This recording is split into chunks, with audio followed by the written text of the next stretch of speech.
Hello बच्चों, how are you. आज हम लोग डिस्कस करने वाले हैं अपना सॉल्यूशन का, जो हमने पढ़ रहे थे मोल कंसेप्ट से रिलेटेड कि problem involving mole concept in solution, तो उसी का थर्ड पार्ट पढ़ने वाले हैं आज।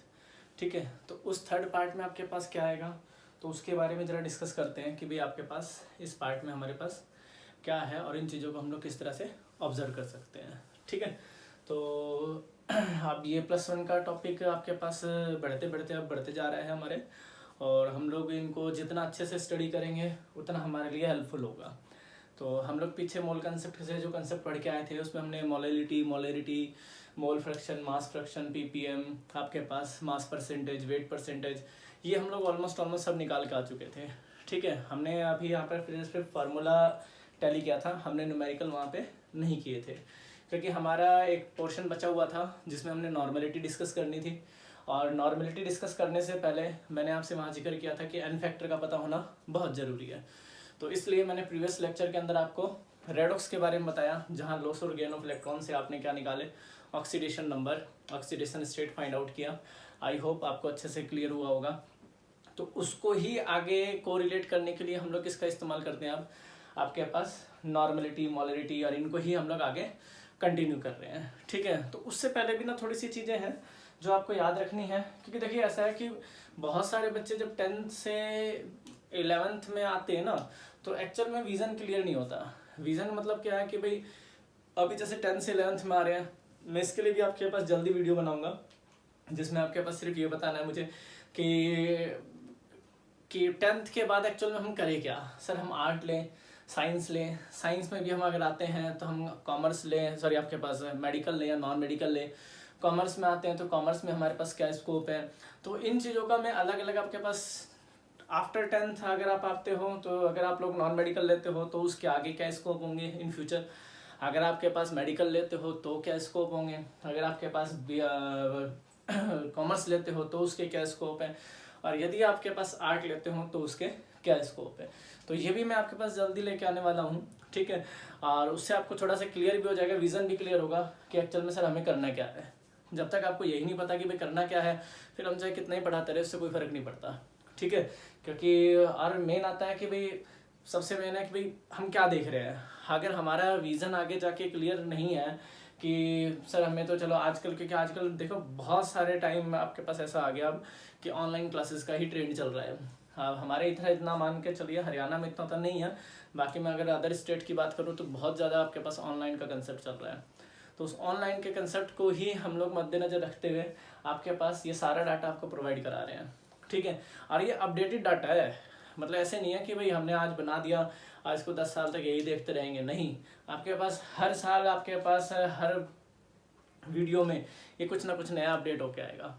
तो चलिए, ये तो बात की बात है। अब हम लोग जो डिस्कस करने वाले हैं वो डिस्कस करने वाले हैं आपके पास किसके बारे में, वो डिस्कस करने वाले हैं हम लोग आपके पास अभी फ़िलहाल इक्विवेलेंट मास के बारे में। क्योंकि ये इक्विवेलेंट मास हमारा कहाँ यूज़ होगा, आपके पास नॉर्मलिटी जब फाइंड आउट करेंगे तो वहाँ यूज़ होगा। तो सबसे पहले हम ना 2 पॉइंट है मैंने आपके पास लिखे हुए हैं, पहले आप इन पॉइंट को देखो। सबसे पहला पॉइंट आपके पास आना चाहिए कैलकुलेशन आपके पास वैल्यू ऑफ, किसमें कहता है कि लॉसमिथ नंबर। अब लॉसमिथ नंबर के बारे में बात कर रहे हैं तो ये हमारे पास एक आता है लॉसमिथ नंबर, आपके पास क्या होता है, और इसके बारे में बहुत पूछते हैं बच्चे कि सर ये लॉसमिथ नंबर क्या होता है। तो लाइक एवोगाड्रोस नंबर ये लॉसमिथ नंबर है। इसके लिए हम लोग क्या रखेंगे, इसकी अगर डेफिनेशन लिखते हो तो it is the number of gas molecule percent कितने, कहता है कि 1 सेंटीमीटर क्यूब एट STP। बात समझ में आ गई। कोई अगर आपसे पूछता है सर लॉसमिथ नंबर होता क्या है, जैसे हमने कहा एवोगाड्रो नंबर क्या है, तो आपने एवोगाड्रोस नंबर के लिए हमने क्या रखा कि भाई 6.02 × 10⁻23 कि 1 मोल में जो क्वांटिटी होगी नंबर्स की वो कितनी होनी चाहिए, वो होनी चाहिए 6.02 × 10⁻23। जैसे हम लोग बहुत कह देते हैं कि सर मोल में, अगर आप लोग कहते हो कि सर ये संख्या तो बहुत आसान सी लगती है कि 6.022 × 10⁻23।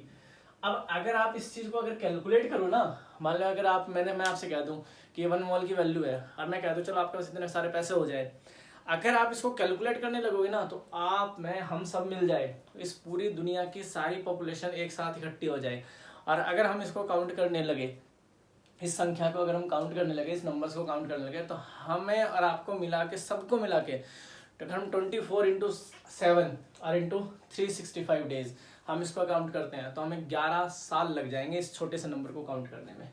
ठीक है, तो कोई इसका ऐसे ना सोचे कि मोल कंसेप्ट क्या है, नॉर्मल है। तो अगर मैं आपके पास बात करता हूँ, मैंने कहा आपके पास लॉसमिथ नंबर क्या होते हैं, तो कहते हैं सर नंबर है गैसेस मॉलिक्यूल्स का जो प्रेजेंट है 1 सेंटीमीटर क्यूब एट एसटीपी, तो वो मेरा कहलाएगा क्या, लॉसमिथ नंबर। तो 1 centimetre cube Avogadro number divided by, आपको पता है कि एसटीपी पे हम लोग कितना लेते थे, 22.4 लीटर। और अगर हम लोग इसको इसमें चेंज कर दे, आपके पास एमएल में चेंज कर दे, तो हमारे पास कितना हो जाएगा, 22,400, सॉरी सेंटीमीटर क्यूब में 22,400 आपके पास। तो इसको अगर डिवाइड करते हैं तो एक नंबर आता है 2.688 इंटू 10⁻⁻19, जिसको हम लोग नियरली क्या लिख सकते हैं, 2.69 इंटू 10⁻19। तो ये जो नंबर होगा ये क्या कहलाता है आपके पास, लॉसमिथ नंबर कहलाता है, याद रहेगा। तो आपसे कोई पूछ ले लॉसमिथ नंबर क्या होता है और एवोगैड्रो नंबर क्या होता है, तो एवोगैड्रो नंबर डिफाइन करने के लिए हम लोग यूज करते हैं आपके पास क्या, कि यूनिट्स को डिफाइन कर रहे हैं, और वहाँ एवोगैड्रोस नंबर को डिफाइन करने के लिए आप लोग 6.02 इंटू 10⁻23 का यूज करते हो। जबकि यहाँ पर अगर आपसे कोई पूछता है लॉसमिथ नंबर, तो आप सीधा ये बताओ सर आपके पास नंबर ऑफ गैसेस मॉलिक्यूल्स है जो प्रेजेंट है आपके पास किसमें, कहता है कि 1 सेंटीमीटर क्यूब एट एसटीपी, ठीक, और ये इक्वल होता है किसके इक्वल, तो 2.69 इंटू 10⁻19। तो लाइक जैसे एवोगैड्रो नंबर याद रखते हो 6.02 इंटू 10⁻23, ऐसे आप लॉसमिथ नंबर याद रखोगे 2.6 इंटू 2.69 इंटू 10⁻19, याद रह जाएगा। तो आई होप इसको as a equivalent to Avogadro number ही लेना है, as a equivalent to Avogadro's number ही लेना है, ताकि आपके पास कोई पूछ ले लॉसमिथ नंबर क्या होता है, तो सर मेरे को लॉसमिथ नंबर पता है कि भाई नंबर ऑफ गैसियस मॉलिक्यूल जो प्रेजेंट है 1 सेंटीमीटर क्यूब ऑफ आपके पास गैस के अंदर, या आपके पास बात करेंगे एट एसटीपी, तो वो मेरे पास क्या होगा, उसको हम लोग डिफाइन करते हैं किसमें, लॉसमिथ नंबर से। तो एक बात तो छोटी सी याद रखनी चाहिए कि अगर आप एवोगैड्रो नंबर याद रखते हो तो मेरे हिसाब से आपके पास लॉसमिथ नंबर भी आपको पता होना चाहिए। दूसरी बात, एक आता है आपके पास अकॉर्डिंग टू ड्यूलॉन्ग और पेट्स थ्योरी या पेट्स लॉ। तो ड्यूलॉन्ग ने क्या कहा था, इसने एक छोटा सा कंसेप्ट दिया था कि एटॉमिक मास आपके पास इनटू में स्पेसिफिक हीट इक्वल होगा किसके, 6.4 के। तो ये याद रखना है, कल को आपसे कोई स्पेसिफिक हीट निकलवा ले तो आपको पता होना चाहिए 6 पॉइंट अपॉन में क्या आ जाएगा, मोल आपके पास एटॉमिक मास। कल को मैं आपके पास स्पेसिफिक हीट दे दूं और सीधा एटॉमिक मास पूछ लूं तब भी मैं फाइंड आउट कर सकता हूं। तो ये रिलेशन एक छोटा सा जो आपको याद रखना है कि एटॉमिक मास ऑलवेज इनटू में किसके, या एटॉमिक मास इनटू में specific heat is equal to 6.4। तो ये दो टर्म्स है जो आपको याद रखने वाले हैं, एक तो आपके पास ये और एक आपके पास लॉसमिथ नंबर। तो ये दो टर्म्स है जो आपको बिल्कुल दिमाग में अच्छे से रखने हैं। इसके बाद हमारा नेक्स्ट टर्म आ रहा है क्या, कहता है equivalent mass of an element. अब हमें इक्विवेलेंट मास निकालना है, तो जैसे हम लोग क्या निकालते हैं आपके पास 1 मोल के लिए हम लोग कंसेप्ट लेके चलते हैं, ऐसे हम लोग इक्विवेलेंट वेट और इक्विवेलेंट मास का कंसेप्ट लेके चलेंगे। अब इक्विवेलेंट मास का कंसेप्ट हम लोग किस लिए ले रहे हैं, क्योंकि हम लोग जब नॉर्मेलिटी पढ़ते हैं ना, तो नॉर्मेलिटी में बताया जाता है कि the number of moles of solute, जैसे हम लोग बात करते हैं आपके पास the number of moles of solute upon volume of solution litre, molality इनको डिफाइन करते हैं। ऐसे हम लोग यहाँ पर आपके पास नॉर्मेलिटी डिफाइन करते हैं। जब नॉर्मेलिटी डिफाइन करते हैं तो वहां जिक्र होता है आपके पास किसका, इक्विवेलेंट आपके पास वेट का, कि इक्विवेलेंट वेट आपके पास क्या होता है। तो यहाँ जो जिक्र होगा वो होगा स्ट्रेंथ इन ग्राम पर लीटर और अपॉन में equivalent mass of solute, strength of gram in per litre upon में इक्विवेलेंट मास ऑफ सॉल्यूट। तो हमारे सबसे पहले जिक्र होगा यहाँ इक्विवेलेंट मास कैसे फाइंड आउट करेंगे, फिर हम लोग नॉर्मेलिटी में चलेंगे। तो देखिए इक्विवेलेंट मास फाइंड आउट करने के लिए इन्होंने एक डेफिनेशन बनाई कि सर नंबर है part by mass of the substance which combine और डिस्प्लेस डायरेक्टली और इनडायरेक्टली। ठीक है, क्या कह रहा हूं, the number of part by the mass of the substance which combine और डिस्प्लेस डायरेक्टली और indirectly 1.008 part by the mass of hydrogen atom. ये यहां पर आप खत्म कर सकते हैं इसको, हाइड्रोजन एटम। ठीक है, क्योंकि हाइड्रोजन का जो आपके पास मॉलिक्यूलर मास होता है वो कितना होता है, 1.008 के सराउंडिंग होता है। तो जैसे हमने आपके पास मोल्स में हम लोग एवोगैड्रो नंबर डिफाइन कर रहे थे, सिमिलर इक्विवेलेंट वेट डिफाइन करते हैं आपके पास। तो 8 पार्ट बाय द किसका होगा, कहता है कि mass of oxygen atom, and 35.5 part by the mass of chlorine atom. तो इसी को डिफाइन किया जाता है इक्विवेलेंट मास। यानी अगर आप एक्चुअल में इक्विवेलेंट मास की डेफिनेशन बता रहे हो, जैसे हम लोग कहते हैं एवोगैड्रोस नंबर की बात करते हैं, या आप बात करते हो सर आपके पास 1 मोल की, तो 1 मोल की जनरली अगर डेफिनेशन देखोगे तो कोई डेफिनेशन है नहीं इसकी, यानी प्रोटोटाइप डेफिनेशन है। ऐसी अगर हम लोग इक्विवेलेंट मास की देखेंगे तो ये एक्सपेरिमेंटल आपके पास डेफिनेशन है। एक्सपेरिमेंटल डेफिनेशन का मतलब हम लोगों ने इन चीज़ों का एक्सपेरिमेंटली इस चीज़ों को देखा है, इन चीज़ों को प्रूव किया है, उसके बाद हमने इसको आइडेंटिफाई किया। देखो एक्सपेरिमेंटली और मैथमेटिकली कैसे, हमने कहा इक्विवेलेंट मास ऑफ किसी भी एलिमेंट का आप फाइंड आउट करते हो तो वो इक्वल हो सकता है किसके, कहता है कि मास ऑफ एलिमेंट अपॉन में mass of hydrogen atom into में 1.00 इंटू 1.008, या फिर ये इक्वल हो सकता है इक्विवेलेंट मास अपॉन में equivalent mass of oxygen into में। अब देखिए इक्विवेलेंट मास ऑफ ऑक्सीजन भी 8 आना है, ये भी 8 आना है, आप आइडेंटिफाई कर सकते हो। इक्विवेलेंट मास ऑफ आपके पास क्या आ रहा है, क्लोरीन, इक्विवेलेंट मास ऑफ आपके पास एलिमेंट, और इनटू में क्या हो गया 35.55। यानी अगर आप उसको डिफाइन करते हो तो मास ऑफ एलिमेंट और volume in CC hydrogen gas displace at NTP, आप ऐसे भी इसको डिफाइन कर सकते हो। तो ये जस्ट दिखाने का क्या इसमें सिर्फ बताने का ये है कि आपके पास the number of part by the mass of substance which combine और डिस्प्लेस, चाहे वो कंबाइन हो रहा है चाहे वो उसको डिस्प्लेस कर रहा हो, बात समझ में आ गई। तो वो क्या है, वो डायरेक्टली और इनडायरेक्टली किसका होगा, कहता है कि 1.00 part by the mass of hydrogen atom, या 1.00 part of the mass of hydrogen atom रखो, या आपके पास रखिए कि सर अगर हम लोग रखते हैं कि 8 part by the mass of oxygen atom रखिए, या 35.5 part of the mass of chlorine atom रखिए, यही सारे आपके पास क्या कहलाएंगे, इक्विवेलेंट मास कहलाएंगे। तो इक्विवेलेंट मास में आपके पास ज्यादा कोई आपके पास ऐसा है नहीं, क्योंकि आगे चल के हम लोग जब इक्विवेलेंट वेट निकालते हैं इसी में ही, कि अगर आपके पास यही डिफाइन करते हो सर इक्विवेलेंट वेट आपके पास क्या होता है, कि यहाँ पर अगर हम लोग जिक्र करते हैं इक्विवेलेंट वेट का, तो वेट की अगर बात करेंगे तो ये क्या होता है, ये होता है मोलर मास और अपॉन में n factor, molar mass upon में एन फैक्टर। तो हम यहाँ डिफाइन करने वाले किसको, कि इक्विवेलेंट मास और एन फैक्टर के लिए हम लोग बात करते हैं कि भाई इक्विवेलेंट वेट कैसे निकालते हैं और इक्विवेलेंट मास कैसे निकालते हैं। फिर मैंने आपसे डिस्कस कर देता हूँ। देखिए हम लोग क्या है, हम लोग 2 चीजें पीछे छोड़ के आए थे, इसलिए हमने इसको डिस्कस किया है। एक तो calculation of value of Loschmidt number.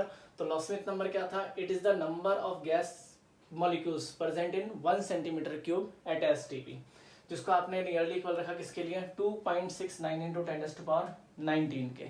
जैसे एवोगैड्रो नंबर है ऐसी सेम लॉस स्मिथ नंबर है, बस यहाँ गैस की बात होगी। फिर आप आगे बढ़े, इक्विवेलेंट मास ऑफ एलिमेंट की बात करोगे तो इक्विवेलेंट मास ऑफ एलिमेंट आपके पास क्या हो जाएगा, सॉरी ड्यूलॉन्ग लॉ की बात करोगे तो ये एटॉमिक मास इनटू में specific heat is equal to 6.4। एक ये टर्म्स याद रखनी है आपको, ठीक है, कहीं कहीं न्यूमेरिकल में यूज होगा, बाकी इतना यूज नहीं होता।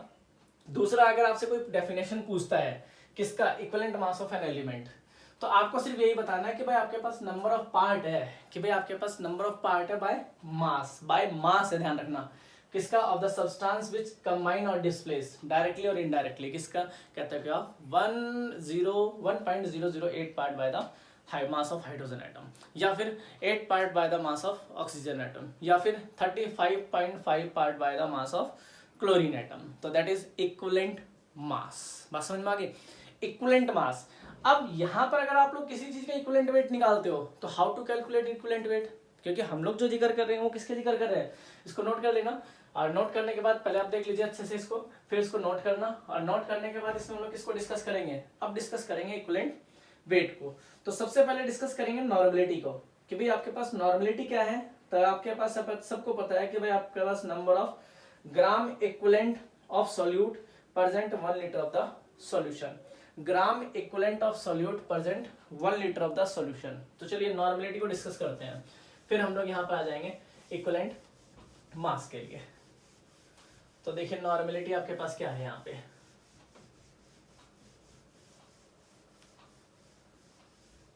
ठीक है, इसको भी थोड़ा रहने देते हैं ताकि हम लोग बार बार यूज करेंगे तो हमें पता होना चाहिए कि नॉर्मलिटी आपके पास यहाँ पे क्या होगी। तो नॉर्मलिटी क्या होगी, the number of gram equivalent mass of solute upon volume of solution in litre.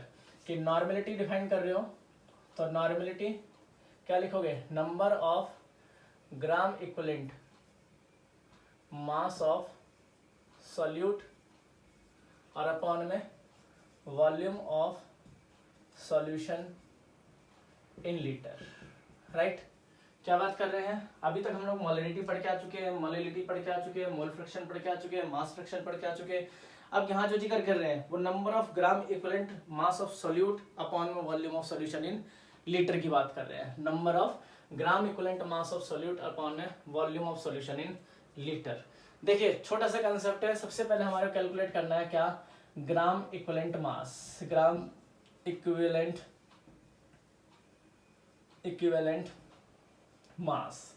तो इसके लिए हमने फार्मूला लिखा क्या कि अगर आप निकालते हो तो दैट इज मोलर मास और अपॉन में एन फैक्टर। पहली बात आपसे कोई पूछेगा व्हाट इज एन फैक्टर, कि एन फैक्टर आपके पास क्या होते हैं, तो आप यहाँ डिफाइन करोगे सर आपके पास एन फैक्टर जब बता रहे हो तो आप उसको एन फैक्टर बताओ क्या सर, लॉस और गेन ऑफ इलेक्ट्रॉन्स।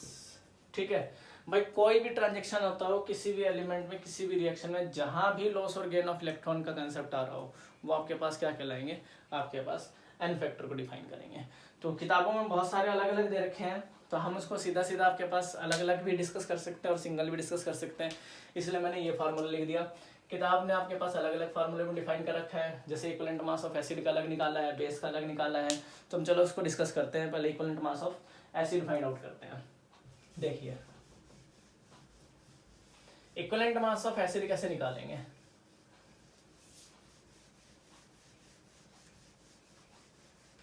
क्या निकाल रहे हैं, इक्विवेलेंट मास ऑफ एसिड। ठीक है, देखिए कैसे निकालते हैं, equivalent mass of acid, mass of acid. तो इसके लिए फॉर्मूला होता है आपके पास molar mass of acid upon में उसकी बेसिसिटी। क्या बात कर रहा हूं, अपॉन में उसकी बेसिसिटी। तो पहली बात आपसे कोई पूछेगा ये बेसिसिटी क्या होते हैं, तो बेसिसिटी होती है एसिड की। बेसिसिटी किसकी होती है, हमेशा एसिड की। जैसे फॉर एग्जांपल मैंने HCl ले लिया, अब इस H को अगर मैं डिकम्पोज करता हूं तो H पॉजिटिव और Cl नेगेटिव मिलेगा। क्लियर है, तो यहाँ जितने H पॉजिटिव आयन डिस्प्लेस होंगे, ठीक है, वो उसका क्या कहलाएगा, आपके पास एन फैक्टर कहलाएगा। याद रहेगा, तो इसका एन फैक्टर कितना हो गया, 1। फॉर एग्जाम्पल H2SO4 देखो, अगर आपको इसको डिकम्पोज करते हो तो आपको क्या मिलता है, 2 मोल्स ऑफ H पॉजिटिव और SO4 2 नेगेटिव। तो इसका एन फैक्टर कितना हो जाएगा आपके पास, 2। अगर आप नीचे आते हो तो आपने कहा H3PO4 है, और मैं इसको डिकम्पोज करूं तो मेरे पास 3 मोल्स ऑफ H पॉजिटिव और आपके पास क्या मिलेगा, ये इसका एन फैक्टर मिल जाएगा। याद रहेगा, तो एन फैक्टर इसका कितना हो गया आपके पास, 3 हो गया, इसका 2 हो गया, इसका 1 हो गया। तो अगर मान लीजिए मुझे क्या निकालना पड़ जाए, मुझे डायरेक्ट इसी का निकालना पड़ जाए आपके पास इक्विवेलेंट मास, तो हम लोग मोलर मास सबको पता है 98 होता है, और अपॉन में आपके पास एन फैक्टर कितना हो गया, 2। तो हमारे पास क्या हो गया, 49 इक्विवेलेंट वेट हो गया आपके पास किसका, एसिड का। इक्विवेलेंट वेट ऑफ एसिड निकाल सकते हो, सबको पता है। ऐसे आप HCl का निकाल सकते हो, ऐसे आप लोग H3PO4 का निकाल सकते हो। तो अब आपके पास माइंड में ये नहीं होना चाहिए, ध्यान रखना जितने H पॉजिटिव आए हैं उतना ही आपके पास बेसिसिटी होगी, ऐसा नहीं, क्योंकि जब पूछने वाला होगा तो बड़ा समझदार होता है, वो ऐसे पूछ लेता है H3PO2 H3PO3 H3PO4, जैसे MCQ बना दिया हमने, और इस MCQ में हमने पूछ लिया, ऑप्शन दे दिया आपके पास A 3 3 3 B 3 2 1 C 3 1 2 और डी आपके पास क्या आ जाएगा 1 2 3। तो अब हमारे पास पूछ लेगा भी इसकी बेसिसिटी बताओ, और बेसिसिटी को आपके पास अरेंज कीजिए, किसमें, इस ऑर्डर में अरेंज कीजिए। तो अब आप लोग क्या करोगे, अब इनकी शक्ल देख के तो हमें लगता है कि भाई यहाँ 3 H थे, यहाँ 3 H थे, यहाँ 3 H थे, तो बच्चे क्या कर देते हैं, इसको करते हैं। आप लोग अगर पढ़ोगे तो 90% बच्चा इसी को कहेगा कि भाई 3 3 थी, इसकी बेसिसिटी होगी, बट ऐसा नहीं है, ये टोटली स्ट्रक्चर बेस्ड है। स्ट्रक्चर बेस्ड का मतलब जब तक आप स्ट्रक्चर नहीं बनाते हैं, जैसे हमने देखिए आपके पास H2SO4 का स्ट्रक्चर बनाया था, तो स्ट्रक्चर आपके पास ये होगा इसका H2SO4, ये आपके पास का स्ट्रक्चर है, राइट। यहाँ से एक H पॉजिटिव निकलेगा, यहाँ से एक पॉजिटिव निकलेगा, तब हम कहेंगे यहाँ पर क्या कि इसकी बेसिसिटी आपके पास 2 होगी। ठीक है, तो ऐसे हम लोग सिमिलर यहाँ देखेंगे। तो हम लोग तीनों का पहले स्ट्रक्चर बनाएंगे और उसके बाद डिस्कस करेंगे कि आपके पास इनको किस तरह से देखते हैं। देखो तीनों का स्ट्रक्चर बनाओ पहले। अगर आप यहाँ स्ट्रक्चर बनाते हो तो पहले H3PO2 का बनाओ, OH H H। एक आपके पास बनेगा OH OH H, एक आपके पास बनेगा OH OH OH, दिख रहे हैं। तो अगर आप यहाँ ढंग से देखते हो तो देखिए ऑक्सीजन के साथ यहाँ पर कितने अटैच है, यहाँ पर सिर्फ सिंगल है, यहाँ पर आपके पास 2 अटैच है, यहाँ आपके पास 3 है, 1 2 3, दिख रहा है।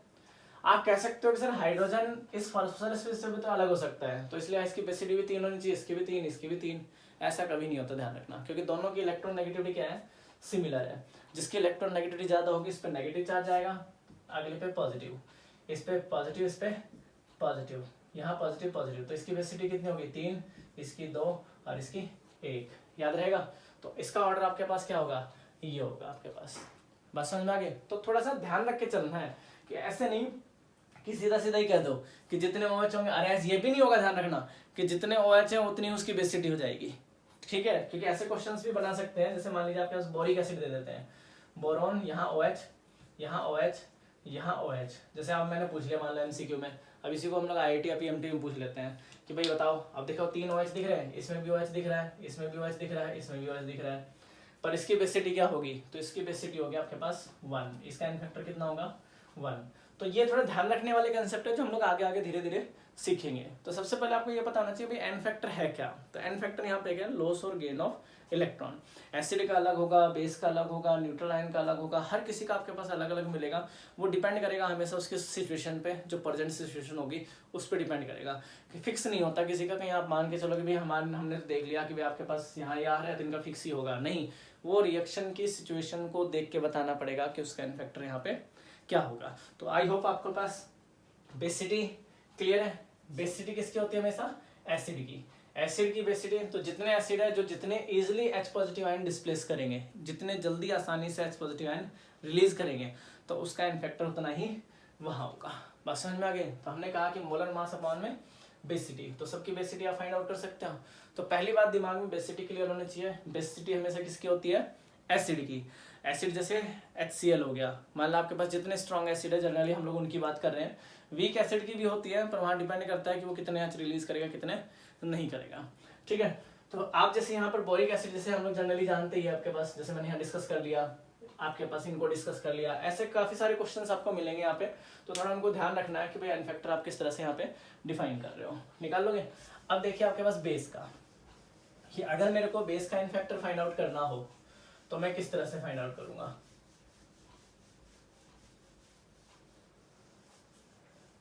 इक्विवेलेंट मास ऑफ बेस ले लेते हैं, कि यहाँ पर ले लेते हैं इक्विवेलेंट मास ऑफ बेस। तो बेस के लिए यहाँ क्या होगी, एसिडिटी, याद रहेगा। अब एसिडिटी क्या होती है, एसिडिटी होती है हमेशा बेस की। बस समझ में आ गई। जैसे आप देखो कि अगर मान लीजिए मैंने पास यहाँ पर NaOH रख दूं और इसको डिस्प्लेस करूँ, तो Na पॉजिटिव और OH नेगेटिव, तो जितने OH नेगेटिव आयन यहाँ देगा वो उसकी क्या कहलाएगी, एसिडिटी। तो इसकी एसिडिटी कितनी होगी 1। अगर मान लीजिए मैं यहाँ कैल्शियम ऑक्साइड ले लूँ और मैं कह दूँ आपके पास यहाँ पर क्या दे दे कि ये सर 2 मोल्स CN2 पॉजिटिव और 2 moles of OH negative ion, तो इसकी आपके पास बेसिडी क्या कहलाएगी, तो आपको इसकी 2 कहलाएगी एसिडिटी। अगर आप लोग एल्युमिनियम ट्राई हाइड्रोक्साइड ले रहे हो, इसको यहाँ पर दिखाते हो तो 3 पॉजिटिव, ये आपके पास यहाँ क्या दिखा देगा OH नेगेटिव, तो इसकी आपके पास एसिडिटी क्या कहलाएगी, ठीक है। तो मोलर मास अगर मैं इसका लेके चलूँ तो 40 डिवाइडेड बाय 1, तो हमारे पास इक्विवेलेंट वेट कितना हो गया इसका 40, ठीक है। तो ये इक्विवेलेंट वेट किसका हो गया आपके पास, बेस का। ऐसे आप लोग आगे चलोगे तो आपको डिफरेंट डिफरेंट मिल रहे हैं। जैसे हम लोग आयंस की बात कर लेते हैं, तो आयंस की बात करते हो तो देखिए इसमें क्या मिलेगा। मान लीजिए आप आयंस को लेके चलो, कोई भी आयन ले लेते हैं आपके पास। जैसे हमने ले लिया एल्युमिनियम 3 पॉजिटिव और 2 negative, fluorine negative, Mg2 positive, ठीक है। आपके पास टिन 4 पॉजिटिव, ये ले लिया। अब हमसे कोई पूछ ले इसका एन फैक्टर बताओ, बात समझ में आ गई। या कोई पूछ ले इसका इक्विवेलेंट वेट बताओ, तो आपको कुछ नहीं करना, मोलर मास अपॉन में एन फैक्टर। तो हमने क्या पढ़ा, मोलर मास अपॉन में एन फैक्टर। तो सिंपल सा है, आपको पता है कि मोलर मास का कितना होता है 27, तो जो इस पे चार्ज है ना वो इसका क्या हो जाएगा, एन फैक्टर हो जाएगा। सिंपल, बस समझ में आ गई। मोलर मास आपको सबको पता है ऑक्सीजन का कितना होता है, एन फैक्टर का कितना हो गया 2, इसका 1, इसका 2, इसका 4, सिंपल है। तो वही उसके यानी लॉस और गेन ऑफ इलेक्ट्रॉन ही उसका क्या कहलाएगा, एन फैक्टर कहलाएगा। कोई भी आप लोग आपके पास रिएक्शन आ जाए, अब रिएक्शन का हम लोग कैसे देखेंगे, देखो कोई रिएक्शन दे दूं और उसमें आपको बताना है सिंपली कि इनका इसका एन फैक्टर क्या होगा क्या नहीं। देखो अगर मान लीजिए मैं आपके पास क्या ले लूँ, मैग्नीशियम है, क्लोरीन के साथ रिएक्ट कर रहा है और क्या बना रहा है, मैग्नीशियम क्लोराइड। अब कोई पूछ ले इसका एन फैक्टर बताओ, ठीक है, तो आप लोग पीछे अभी क्या पढ़ गए, रेडॉक्स पढ़ गए। रेडॉक्स में आपने देखा कि इसका ऑक्सीडेशन स्टेट क्या था, 0, इसका 0, इसका +2, इसका -1। तो यहाँ से यहाँ ये आपके पास +2 और यहाँ से यहाँ ये आपके पास -1। तो सिंपल सी बात है, एक तरफ आपके पास क्या हो रहा है, लॉस ऑफ इलेक्ट्रॉन जिसको आपने ऑक्सीडेशन कहा था, एक तरफ क्या हो रहा है, गेन ऑफ इलेक्ट्रॉन जिसको रिडक्शन कहा था। तो इसमें भी आपके पास क्या बनेगा, तो आप यहाँ बता सकते हैं कि सर आपके पास 2 इलेक्ट्रॉन लॉस हुए और 2 इलेक्ट्रॉन गेन हुए, तो एन फैक्टर इसका क्या हो जाएगा, 2 हो जाएगा। बस समझ में आ गई, एन फैक्टर इसका क्या हो जाएगा, 2 हो जाएगा। तो किसी भी केस का आप एन फैक्टर निकाल सकते हो, एसिड का, बेस का, न्यूट्रल मॉलिक्यूल, मतलब आपके पास क्या दिया, कोई अमोनियम आयन ले लिया, अब बोले इसका एन फैक्टर बताओ, तो इसका एन फैक्टर आपके पास क्या होगा, 1 हो जाएगा। बात समझ में आ गई, क्यों, क्योंकि अमोनिया की अगर हालत देखें तो अमोनिया आपके पास ऐसा होता है, जब इसने H पॉजिटिव, तो ये इसको एक इलेक्ट्रॉन पेयर देगा, तो ये H पॉजिटिव एक्सेप्टर है, तो क्या बनेगा आपके पास, अमोनियम आयन। तो इसने एक इलेक्ट्रॉन गेन ही तो किया है, लॉस और गेन ऑफ इलेक्ट्रॉन सिर्फ दिमाग में रखना है। लॉस एग्जांपल देखो इसमें हजारों है, एग्जांपल का आप कुछ कंसेप्ट नहीं ले सकते कि एग्जांपल पता नहीं क्या होंगे क्या नहीं होंगे, एग्जांपल इसमें अनगिनत है एग्जांपल। बस हमें क्या है, हमें लॉस और गेन ऑफ इलेक्ट्रॉन पे ही कंसेप्ट पे ध्यान रखना है कि लॉस और गेन ऑफ इलेक्ट्रॉन क्या होंगे। चलिए आगे देखते हैं इसमें। और अगर मान लीजिए आपके पास कोई इक्वेशन या कोई सॉल्यूशन मिल जाए, जैसे KMnO4 ने एसिडिक मीडियम ले ले या बेसिक मीडियम ले ले, चलो पर मैग्नेट आयन ले लेते हैं हम लोग, इन आपके पास एसिडिक मीडियम, ये पर मैग्नेट आयन है, ये एसिडिक मीडियम में है, ठीक है। अब हम लोग इसको रिएक्ट कर रहे हैं आपस में और बता रहे हैं भी आपके पास ये क्या बनाएगा और किसको किस तरह से इसका एन फैक्टर होगा। तो मैं इक्वेशन लिख देता हूँ, ये इक्वेशन बनेगी, क्लियर है। अब आपको इसका क्या बताना है, एन फैक्टर डिफाइन करना है, ठीक। पहले आप इसको बैलेंस कर लोगे तो भी पता लग जाएगा, नहीं करते तब भी कोई दिक्कत वाली बात नहीं है। ऑक्सीडेशन स्टेट तो देखो निकालना पड़ेगा आपको, इसका ऑक्सीडेशन स्टेट निकालते तो कितना आएगा, +7, राइट, क्लियर है। आप यहाँ देखो, सिर्फ इसको देखो और इसको देखो, यहाँ से यहाँ जाओ, ये +7 से किस पे आ रहा है, +2 पे, तो ऑब्वियस सी बात है कितने इलेक्ट्रॉन गेन किए होंगे इसने, 5 इलेक्ट्रॉन गेन किए होंगे, तो इसका एन फैक्टर कितना हो जाएगा, इसका 5 हो जाएगा। बस समझ में आ गई। और अगर बैलेंस करके लिखोगे तो हीट एंड ट्रायल मेथड ले लेते हैं आपके पास, थोड़ा बैलेंसिंग भी दिखा देता हूँ आपको आइडिया। वैसे बैलेंसिंग अलग से आपके पास एक वीडियो में बताएंगे, एक अलग से लेक्चर में बताएंगे आपके पास बैलेंसिंग। देखिए 1 Mn, यहाँ 1 Mn, यहाँ 4 ऑक्सीजन, यहाँ 4 ऑक्सीजन, यहाँ आपके पास 8 हाइड्रोजन, यहाँ 8 हाइड्रोजन, तो एलिमेंट तो बैलेंस हो गए। अब इलेक्ट्रॉन बैलेंस कर लीजिए, तो इलेक्ट्रॉन गिनिए यहाँ पे कितने हैं, यहाँ देखिए 8 में से गए 7, और यहाँ कितने हैं, तो कितने इलेक्ट्रॉन गेन किए इसने, 5 इलेक्ट्रॉन। तो ये इसका क्या कहलाएगा, एन फैक्टर कहलाएगा। यही 5 हम लोग क्या कह रहे थे, इसका एन फैक्टर कहलाएगा। तो एन फैक्टर क्या है, लॉस और गेन ऑफ इलेक्ट्रॉन, चाहे वो ऑक्सीडेशन हो, चाहे वो रिडक्शन हो, चाहे आपके पास न्यूट्रल मीडियम में हो, चाहे मान लीजिए आपके पास ये होता हो नेगेटिव, हम लोग इसको इसमें ले लेते हैं, तो ये बनाता है MnO2 और प्लस में आपके पास वाटर, ठीक है। अब इसमें देखो, अगर ढंग से देखो तो इसमें आपके पास कितना चार्ज था अभी, +7, इसमें कितना है, +4, तो कितने इलेक्ट्रॉन गेन किए इसने, 3, तो इसका एन फैक्टर कितना हो गया, 3। बस समझ में आ गई।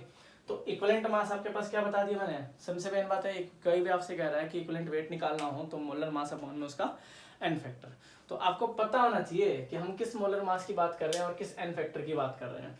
तो जब तक आप लोग जितने एग्जाम्पल, क्योंकि देखिए मैंने आपको PDF भी दे दिए इसके, आपके पास जितने एग्जाम्पल इसके देखोगे, क्योंकि आगे जाके स्टोइकियोमेट्री पूरा या तो बैलेंसिंग पे चलेगा या आपके पास ऑक्सीडेशन यानी लॉस और गेन ऑफ इलेक्ट्रॉन पे चलेगा, यानी एन फैक्टर पे चलेगा। तो हम तो अभी क्या जिक्र कर रहे हैं, हम तो सिर्फ आपके पास क्या जिक्र कर रहे थे, और भी एग्जाम्पल मिल जाएंगे इसमें, आप जितने एग्जाम्पल देखने चाहो कोई भी रिएक्शन उठा के देख लो, उसमें सब में आपके पास, जैसे मान लो चलिए ये था हमारे पास, अगर मान लीजिए हम इसमें K2Cr2O7 भी रख देते हैं और उसका आपके पास एन फैक्टर पूछ लेते हैं, तो वो भी आपके पास पूछ लेगा।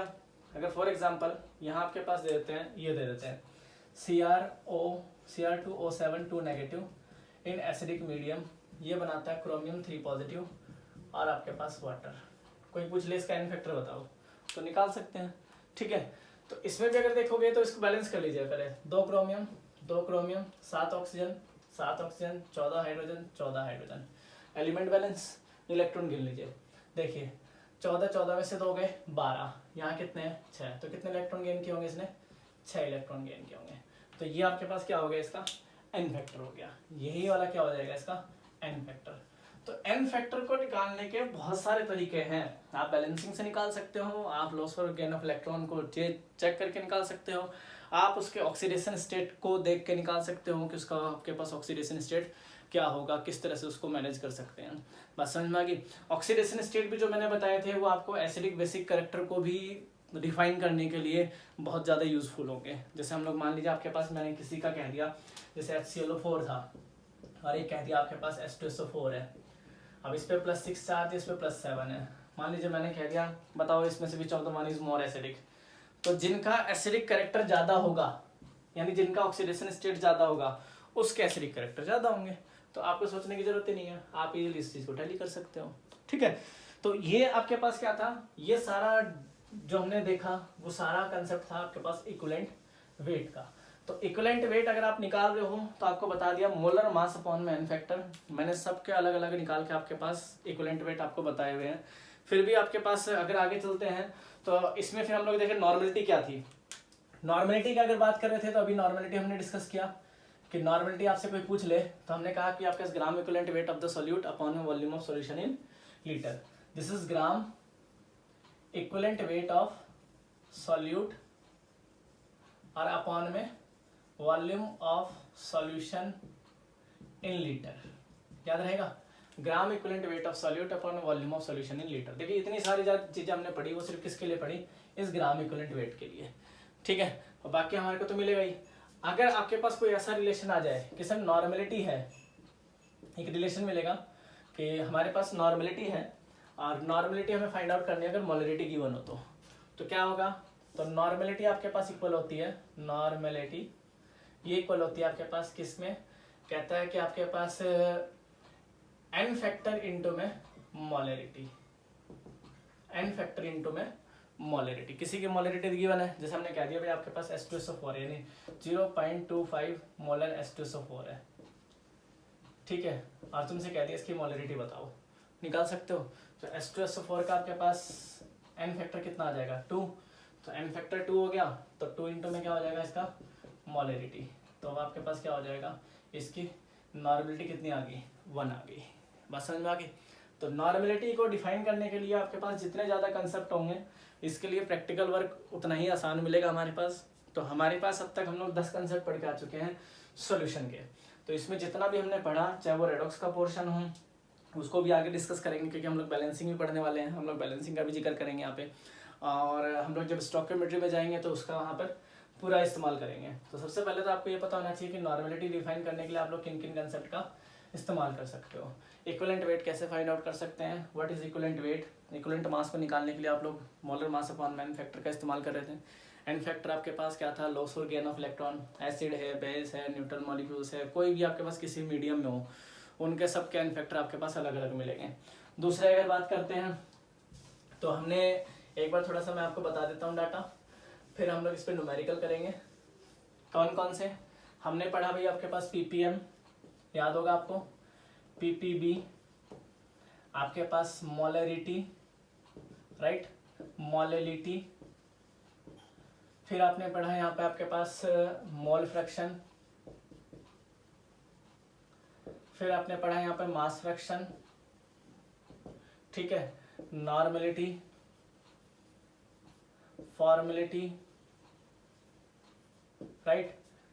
कितने हो गए आपके पास, 3 3 6 2 8, और हमारे पास क्या था, normality, formality, ppm, mass fraction, mole fraction, और वेट परसेंटेज था, कंसंट्रेशन था, आपके पास उसमें था मास परसेंटेज था, मास परसेंटेज निकालेंगे। तो ये चीज़ हमारे पास थी जो हम लोग डिस्कस करके आए हैं। फिर हमने इसके आपस में रिलेशन पढ़े, उन रिलेशन पे हमने आपके पास क्या करने हैं, अब न्यूमेरिकल करने हैं। तो न्यूमेरिकल में आपके पास क्या है कि सबसे पहले आप इन थ्योरेटिकल पोर्शन को पूरा पढ़ोगे और थ्योरेटिकल पोर्शन पूरा पढ़ने के बाद आप न्यूमेरिकल के बारे में डिस्कस करोगे। तो थ्योरेटिकल पोर्शन आपके पास पूरा हो जाना चाहिए, ठीक है। ये यहाँ तक का कंसेप्ट था, मोलरिटी से लेकर मोलरिटी, नॉर्मलिटी, फॉर्मेलिटी, आपके पास इनके आपस में जितने रिलेशन हमने पढ़े, ठीक है, क्योंकि कल हम लोग जब न्यूमेरिकल करेंगे तो सारे इसी के न्यूमेरिकल करेंगे। तो उसमें आपके पास क्या होना चाहिए इस सॉल्यूशन के पोर्शन में, क्योंकि मोल कंसेप्ट को साथ मिला के हम न्यूमेरिकल करने वाले हैं, तो मोल कंसेप्ट भी क्लियर होना चाहिए आपका। प्लस में आपके पास लॉस्मिथ नंबर से लेकर एवोगैड्रो नंबर तक, आपके पास स्पेसिफिक हीट से लेकर नॉर्बिलिटी, मोलिडिटी, इक्विवेलेंट वेट, ये सारा डाटा आपके पास क्लियर होना चाहिए। तब उसके बाद हम लोग कहाँ चलेंगे, आगे चलेंगे। तो पहले आप इसको डिस्कस कीजिए, इसके बाद हम लोग इसके न्यूमेरिकल करते हैं। Thank you so much. आगे नेक्स्ट लेक्चर में मिलते हैं। Thank you.